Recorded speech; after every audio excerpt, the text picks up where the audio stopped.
بكتير وصلت العنوان، ووقفت عربيتها جنب سور الفيلا اللي كان موجود بنفس العنوان. شافت إلهام فيلا صغيرة عبارة عن دورين، وقفت قدام البوابة، ما لقيتش حد بيحرس الفيلا. فتحت البوابة ودخلت لجوه لحد ما وصلت للجنينة الداخلية. شافت الجنينة مزينة بالورود ولمبات الزينة، وشافت لوحة كبيرة مكتوب عليها: أم الغالية إلهام، بحبك يا ست الحبايب. الله، دي اسمها على اسمي، بس هي للأسف تعبانة. طب والله لو شافت الجمال ده كله بإذن الله هتخف بسرعة. فينك يا مسو؟ مش عارفة ليه حاساكي جنبي. يا رب بتيجي بالسلامة انتي وولادك وجوزك يا حبيبتي. وصلت إلهام للباب اللي جوه الفيلا وضغطت على الجرس. فتحت لها نرمين صاحبتها وهي مبتسمة. إلهام استغربت وجودها. طب ادام انت هنا كلمتيني ليه يا نيمو؟ كلمت نرمين وهي مبتسمة. عشان اشوفك يا لولو. حضنتها وكملت وهي بتخش جوه. خشي خشي، لسه في حبايب كتير جوه. دخلت إلهام، لقت صديقتها المهندسة خديجة والدكتورة انتصار، الأستاذة بالجامعة، المحامية هناء. كلهم كانوا بيبصوا ليها بوجه مبتسم بدون ما يتكلموا ولا كلمة. كلهم كانوا أعز أصدقاء وأصحابها من أيام الدراسة بالصف الثانوي، وبرغم من أنهم كلهم مش بيشتغلوا في نفس المجال إلا أنهم فضلوا مقربين لبعض كتير. لسه إلهام مش مستوعبة اللي بتشوفه. أمال أنا كلمت مين؟ ولغيت عيد ميلاد مين؟ وبعدين بصت لنرمين وبتسألها بغيظ. ثم قولي لي هنا، فين بقى قريبتك اللي تعبانه يا ست نيمو؟ ها انطقي.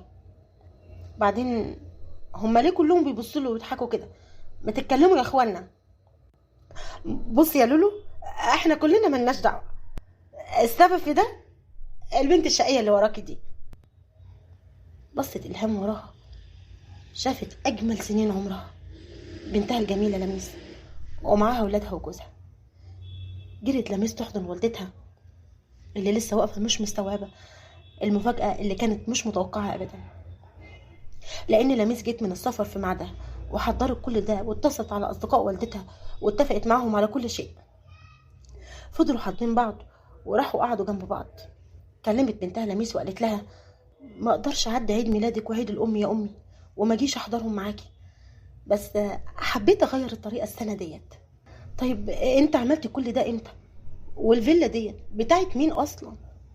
هنا اتكلم وائل وقال لها: الفيلا دي بتاعتك يا ست الكل. بتاعتي؟ يعني ايه؟ مسكت لميس ايد والدتها وكلمتها عشان توضح لها وقالت لها: هقولك يا حبيبتي، بصي يا مامتي، انا اخر مره كنت اجازه هنا طلبت من صديقه ليا مهندسه انها تشوف لي فيلا صغيره عشاني، يعني بمواصفات معينه. وفعلا كلمتني ورحت شفتها، عجبتني واتفقت معاها انها تشطبها من كل حاجه، وكنت بتابعها وانا مسافره على الواتساب لحد ما جيت من اسبوع كده. فحبيت اعملها لك مفاجاه واقول لك اننا استقرينا خلاص في مصر ومش هسيبك تاني ابدا، وان دي فيلتك وباسمك واحنا ضيوف عندك. ايه رايك بقى يا مامتي؟ كانت إلهام سعيده سعاده ما كانتش تتوصف، وفي لحظه كان كل احفادها داخل احضانها، ووائل كان بيبوس راسها واصحابها كانوا واقفين جنبها بمنتهى السعاده، لان فعلا إلهام كانت تستحق اكتر من كده. تعرفي يا مسو، انا النهارده كنت سبب لاسعاد بنت عشان والدتها، فربنا كافئني باللي عملتيه. بشكرك من قلبي، يا اجمل نعمه ربنا كرمني بيها، وبعدها جوزك واولادك. وبما ان كل حبايبي متجمعين هنا، كنت عايزه اقول لكم على حاجه هتيجي لكم من وراها حسنات كتير بفضل الله. انا النهارده كنت في دار للمسنين، وربنا ساعدني واعني ان اكون سبب لحل مشكله. فلو ممكن نساعد كلنا اكبر عدد احنا وكل معارفنا، ونروح اماكن زي دي واللي نقدر عليه نعمله، بحيث ربنا يجعلنا سبب اننا نفرح اكبر عدد. ايه ها، حد هيجي معايا؟ رد عليها الجميع في وقت واحد، ومن بينهم وائل جوز بنتها: اكيد يا ماما، كلنا معاكي. طلبت منها نرمين صاحبتها انها تحكي ليها اللي حصل النهارده وقت ما كانت موجوده في الدار. قعدوا كلهم وبدات إلهام تحكي لهم اللي حصل طول اليوم، والجميع كانت وشوشهم ظهر عليها السعاده من اللي بيسمعوه. في نفس الوقت كانت إلهام بتشكر ربها وهي بتكلم نفسها: يا رب جعلتني سبب لجبر خاطر بنت وأمها، وكانت هديتك ليا بعد ما كنت زعلانة جبرت بخاطري، ما خلتنيش أحزن في أجمل يوم في حياتي.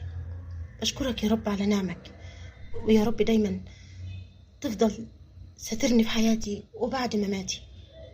ولحد هنا حبايبي تكون خلصت حلقتنا، لكن لقاءاتنا مع بعض ما خلصتش. نتقابل كتير في حكايات أجمل وأحلى مع كاتبتنا المبدعة والمتألقة دائما زوزو مصطفى. وأتمنى كل شغلنا ينال إعجابكم ورضاكم. ولو أول مرة تشوفونا يا ريت تدعمونا بلايك وكومنت وتفعلوا زر الجرس عشان يوصلكم مننا كل جديد وجميل على قناة حكايات ماجد فادي، بأداء صوتي لمياء الوكيل.